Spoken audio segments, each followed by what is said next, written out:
Bonjour, Bonjour. je vous laisse vous présenter votre métier, votre parcours. D'accord, très bien. Donc Muriel Barthélémy, je suis conseillère pénitentiaire d'insertion et de probation. Donc mon parcours, je pense que c'est peut-être important, j'ai fait des études au lycée, j'ai fait une filière qui était économique et sociale. Ouais. Ensuite de ça, j'ai fait des études de droit, plutôt droit public. J'ai intégré sciences politiques. Et puis après ça, j'ai passé le concours de CEPIC.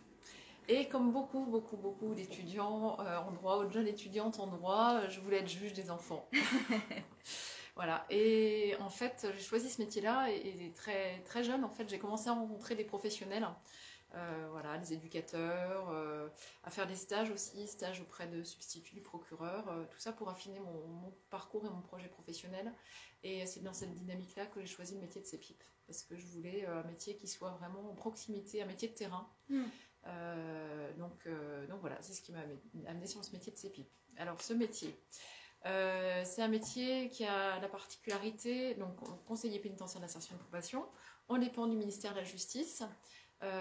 Donc on intervient lorsque les personnes ont été condamnées pour des faits délictuels ou des faits criminels, parce qu'ils ont commis donc des faits délictuels ou criminels. Et l'administration, je dépends donc de l'administration pénitentiaire, et donc l'administration pénitentiaire a cette mission de s'assurer de la bonne exécution des peines. D'accord. Donc le conseiller pénitentiaire d'insertion et de probation, il a à la fois une mission qui est une mission de sécurité, mais surtout une mission de réinsertion et de prévention de la récidive. C'est son axe principal. Donc ça veut dire que concrètement, dans le quotidien, je reçois les personnes. Donc, je recevais, parce que là je suis sur une autre mission, j'en dirai juste deux mots. Donc je reçois les personnes et je vais les amener à réfléchir sur qu'est-ce qui a amené à un moment donné à leur passage à l'acte délictuel ou criminel.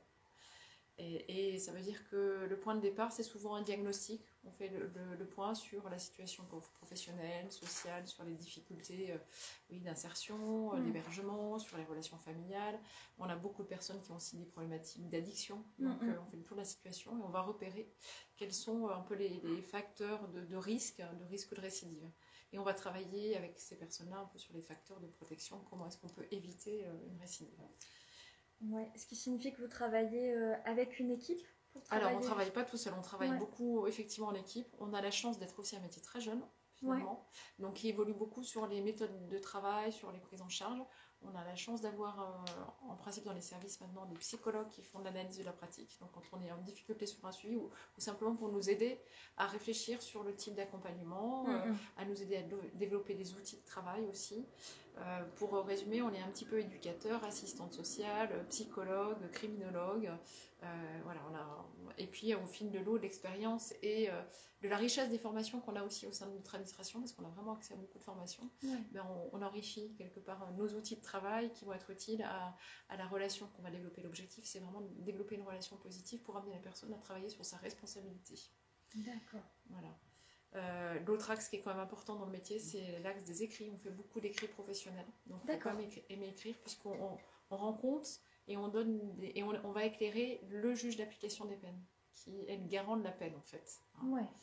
Voilà, c'est donc, par exemple, on fait beaucoup de rapports, par exemple, pour préparer les aménagements de peine, donner des avis pour les aménagements de peine. On rencontre les personnes, on les accompagne dans leurs projets, et puis ensuite on donne un avis, on les éclaire par rapport à la situation familiale. Est-ce que c'est pertinent qu'une personne ait un bracelet électronique compte tenu du contexte familial? Est-ce que le travail est un facteur de sécurité en termes de risque de récidive? D'accord, donc vous avez un peu ce rôle de chaînon, de lien avec le juge et qui va se reposer un petit peu sur votre analyse, sur ce que vous avez pu détecter. On est dans un métier où on fait beaucoup de liens entre les matières et les environnements. Pour moi, c'est la continuité des études un peu que j'ai faites. Voilà, c'est un axe important. J'ai perdu le fil de ma pensée, mais ça reviendra. Et le résultat, c'est un métier que vous avez découvert au cours de vos études ou parce que à un moment donné, vous avez rencontré quelqu'un? Enfin, comment ça s'est passé? Moi, j'ai vraiment été dans une démarche active. Je rencontrais des professionnels. J'ai fait partie d'associations qui est plus court, qui était à l'époque le Génépi, où on intervenait en prison. Voilà, j'allais voir les audiences au tribunal. Enfin, j'étais très investie dans cette dynamique-là. Et j'ai envie de dire, les jeunes, je les encouragerais. C'est-à-dire que voilà, les choses, elles s'affinent au fil de l'eau. D'aller rencontrer des professionnels, ça permet de confirmer un projet professionnel aussi. Oui. Voilà. Après, juste préciser qu'actuellement, je suis sur une autre mission qui est une mission de chargée de la promotion des métiers pénitentiaires. C'est une expérimentation qui a lieu sur la Bourgogne. On a un local qui est situé à Dijon, à côté de la maison d'arrêt de Dijon, rue d'Aussonne, qui est là pour justement aider les jeunes qui se posent des questions sur leur projet professionnel, qui veulent des renseignements sur les métiers pénitentiaires. Donc on peut les accueillir voilà, avec plaisir. Pour leur donner des informations sur les métiers, parce qu'il y a beaucoup de représentations sur l'administration pénitentiaire, sur la prison. Voilà. Donc une chose qui est aussi importante, c'est qu'en tant que CEPIP, on peut travailler soit en prison, soit dans ce qu'on appelle en milieu ouvert. C'est-à-dire les services pénitentiaires d'insertion de probation où on accueille les personnes qui sont condamnées à des alternatives à l'incarcération, qui ne vont pas forcément faire de prison. Par exemple, qui sont condamnées à des peines de travail d'intérêt général. Des peines de ce qu'on appelle les sursis probatoires, des personnes qui ont des bracelets électroniques. Voilà. Oui, en effet, les métiers du pénitentiaire, c'est pas forcément en prison, c'est beaucoup plus large. Ça peut être le milieu ouvert. Souvent, on ne l'imagine pas. Et qu'est-ce qui vous a donné envie de faire ce métier? Est-ce qu'il y a une raison en particulier? Moi, j'avais envie d'être sur le terrain. Déjà, la notion de mission de service public, je pense que ça, c'est quelque chose qui est important, c'est-à-dire de choisir un métier qui ait du sens. Donc, je trouve que c'est des métiers qui ont du sens, même s'ils sont difficiles dans le quotidien. Alors, pour moi, c'était plus la charge de travail que justement cette dynamique d'avoir du sens. Des métiers, je choisis des métiers relationnels aussi. La dimension relationnelle est quand même très importante. Donc, j'avais envie d'être dans cet aspect d'accompagnement.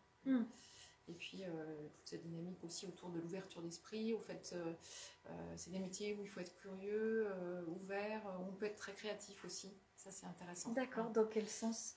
Par exemple, la réinsertion et prévention de la récidive, c'est très large.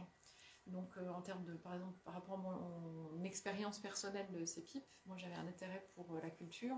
Donc, j'ai pu mettre en place des actions culturelles en milieu ouvert. Ça ne se faisait pas quand je les ai développées. Donc, et j'ai vraiment été à l'initiative et puis autonome aussi dans la mise en place de ces actions. Même si, alors ça dépend des directions parce qu'on travaille en équipe et pas tout seul.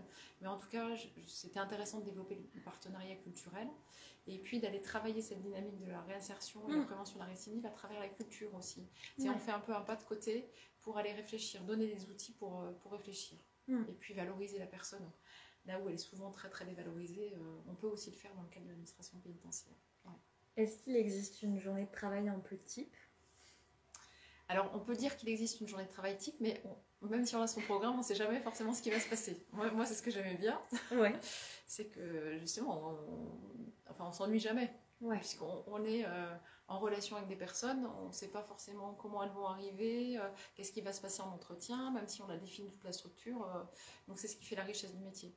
Mais sinon, ce que je disais tout à l'heure, les axes importants, c'est on fait à la fois les entretiens individuels, on a aussi un aspect important qui est vraiment la préparation des aménagements de peine, les écrits professionnels.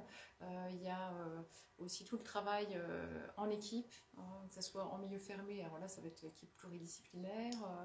La mise en place de tous les outils de travail, parce qu'aujourd'hui, on fait de plus en plus de prise en charge collective, donc ça aussi, ça demande du travail. Le fait qu'on est aussi dans cette dynamique d'un métier nouveau, donc on a aussi de nouveaux outils à acquérir. Ça fait... Ça occupe bien la journée en fait. Et puis on va sur le terrain aussi. Oui, c'est ce que j'allais vous demander justement. Si on met en place les travaux d'intérêt généraux, on va aller rencontrer les collectivités locales. On peut aussi, on est en contact avec les partenaires de la vie institutionnelle. Donc quand il y a des problématiques d'hébergement, on va rencontrer aussi les acteurs sociaux de la ville. Et est-ce que vous êtes... Alors, il y a une question... mais je ne sais pas si... c'est peut-être un peu décalé. Vous parlez des jeunes. Y a-t-il un âge limite pour ce concours? Non, il n'y a pas d'âge limite pour passer le concours de CEPIP. D'accord. Donc voilà, CEPIP, c'est un niveau Bac plus 3 pour passer le concours en externe. Souvent, quand même, c'est un Bac plus 3, mais il faut préparer les concours. Donc s'inscrire à une préparation concours. Après, il y a plein d'autres possibilités. C'est-à-dire qu'on a cette chance au sein de l'administration pénitentiaire de favoriser beaucoup la promotion sociale. Donc on peut très bien rentrer comme surveillant pénitentiaire qui a un niveau brevet des collèges. On peut faire le métier autant qu'on veut, mais au bout de 4 ans, en tout cas, on a la possibilité de passer le concours en interne. Et actuellement, jusqu'à présent, notre administration, elle fait un recrutement moitié externe, moitié interne. Et puis là, depuis cette année, on a un recrutement aussi sur titre pour les conseillers, les diplômés d'État en économie sociale et familiale, les assistantes sociales, les éducateurs également, ainsi qu'un 3e concours pour des professionnels qui sont en reconversion, qui ont exercé pendant 5 ans, qui ont une expertise en fait en lien avec notre domaine. D'accord. Donc on a 4 modalités d'accès aujourd'hui au concours de CEPIP. Ça, je au pense métier que de CEPIP, donc c'est vraiment important. Les inscriptions ont lieu jusqu'au 29 janvier, donc il faut en profiter. Il y a tous les autres concours de catégorie A, il y a aussi les concours de lieutenant pénitentiaire, de directeur pénitentiaire d'insertion et de probation, de directeur des services pénitentiaires. Donc voilà, il ne faut pas hésiter en tout cas à nous contacter. Je pense que ça, c'est des informations qui vont résonner avec pas mal de personnes qui sont justement à la recherche. J'imagine que si elles se connectent, c'est pour ce genre de raison. Est-ce que vous prenez des stagiaires? Alors, c'est vraiment au cas par cas. Notre difficulté, c'est que, enfin, on a à la fois une chance, c'est qu'on recrute beaucoup. Donc, qui dit qu'on recrute, comme c'est un concours d'une administration, quasiment tous les personnels vont se former à l'École nationale d'administration pénitentiaire, qui est Agen, on n'en a qu'une. Voilà, la durée de formation, elle dépend en fait du métier qu'on choisit. Un CEPIP, c'est 2 ans de formation, mais c'est une formation qui est rémunérée, on est logé, on est nourri, et c'est une alternance de cours et de stages. Donc, qui dit stage dit qu'il faut déjà qu'on forme des personnes qui ont passé le concours. Donc, ça veut dire que la place qu'on a ensuite dans les services, c'est quand même très très compliqué. Mais les structures comme la nôtre, l'UPMP, l'unité de la promotion des métiers pénitentiaires, on est vraiment justement là pour donner des infos métiers pour les personnes qui ne peuvent pas faire de stage et puis réfléchir un peu sur les modalités, de voir comment on peut les accompagner. Comment ça peut fonctionner, etc. Pour compléter tout à l'heure votre message qui était un message d'encouragement à adopter une démarche proactive, est-ce que vous avez envie de faire passer un autre message, donner d'autres conseils aux personnes qui nous regardent pour se renseigner sur les métiers ou comment... Oui, par rapport à votre parcours, par rapport... Moi, je crois qu'il faut surtout avoir confiance en soi. L'envie, c'est un moteur qui permet d'avancer. Et c'est vrai que moi j'ai envie de dire choisir un métier c'est quand même important, on y passe du temps dans son métier, donc être en proximité avec ses envies, ce qui nous plaît, c'est toujours important, même si c'est un idéal et que la réalité souvent nous confronte à bien d'autres choses, mais d'avoir ce moteur là ça aide à avancer, puis rester toujours curieux, puis se dire que si on se trompe de voie c'est pas grave, parce que il y a plein de manières de construire son parcours, et en tout cas je sais que chez nous c'est vraiment intéressant de voir tous ces professionnels qui peuvent évoluer au cours d'une carrière. On a plein de champs possibles. Juste dernière chose aussi, c'est on propose aussi des métiers administratifs. C'est un recrutement du ministère de la Justice, pas seulement chez nous, mais ça peut être aussi des voies intéressantes à explorer. Merci beaucoup en tout cas, Muriel. Et des personnels techniques. Voilà. Super, merci beaucoup. Merci.